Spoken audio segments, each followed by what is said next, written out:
Our good friends at Clay Entertainment have a brand new game. It's called Invisible Ink, and they literally are friends of mine. Hello, Jamie. Hi, guys. No, I love Clay Entertainment. Yeah, They're me too. So great. They've done so many great games. Mark of the Ninja, one of my favorite games of all time. Game. And the Shank series was Shank solid too. series. I love their art style. They got a new game. This one is more of a spy-like experience. Am I right, Victor Lucas? And also a roguelike type of game that also borrows from turn-based strategy games like XCOM's. Lots of interesting elements at play here, plus this unbelievably cool 50s in the future art slants, which I really enjoy, and some cool characters, some great dialogue going back and forth between all of the characters that you're going to get to know in the game and you discover while you're playing through the game.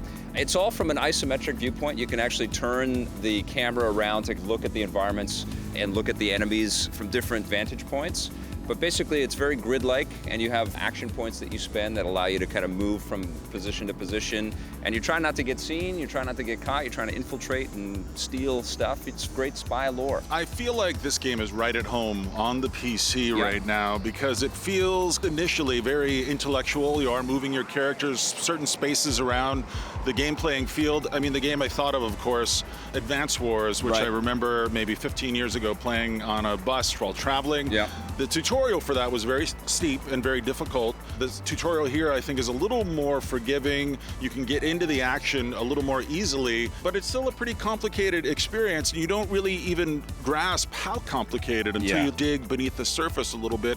But this is a challenging, intellectual, very stimulating strategy experience. We're going to need power in order to hack their system. Jack that console for a quick boost. This is one of those games that you play, you put it away, and you're playing it still because you're thinking about it, and you're thinking about moves, and you're thinking about the characters and the cool bits that they put together for you here. I love the style, and I love the complexities of this game.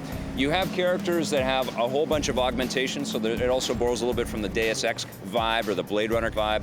You can also pick up all kinds of weaponry, and you can kill the enemies, but you're better off, I think, in most cases, to just knock them out and hide the bodies and not get seen.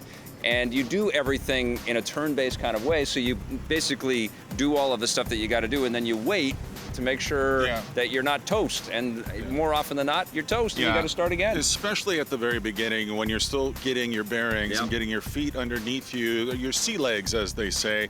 But you're always deciphering security cameras, you're hacking alarms, you're trying to maintain the security level and keep it at a low enough volume so you can get all your stuff done.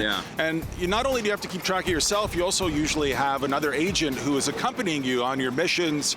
And as you move deeper into the game, how can you not think of Archer? I mean, that's clearly where they're getting some of their cues from here. And I feel like Clay, as they grow in strength and as they continue to make games, they take chances. The games get a little deeper, a little more complicated, a little more interesting. This is a game that if you roll up your sleeves and really get in there, put in a little bit of time, there's so much to enjoy and relish and appreciate on the far side of that. Totally, and as difficult as the game can get, you also are treated to a very helpful rewind system, which pulls you back a couple of turns. That's right. I think it is a game that may intimidate at the beginning, but it does... Stick with it. Yeah, stick with it, and there's enough value, and there's enough forgiveness in the game that you're going to be hooked on this thing like I am. And the price point's very reasonable. Yeah, totally. I'm going to go home and play some more of this. It's only about 6 hours from start to finish to play the game, but there are multiple difficulty levels, and because of the roguelike, it's random. So there's always more adventure to be had here. What are you going to give it? I'm going to give it a 9 out of 10. It's an 8.5 for me. Great game.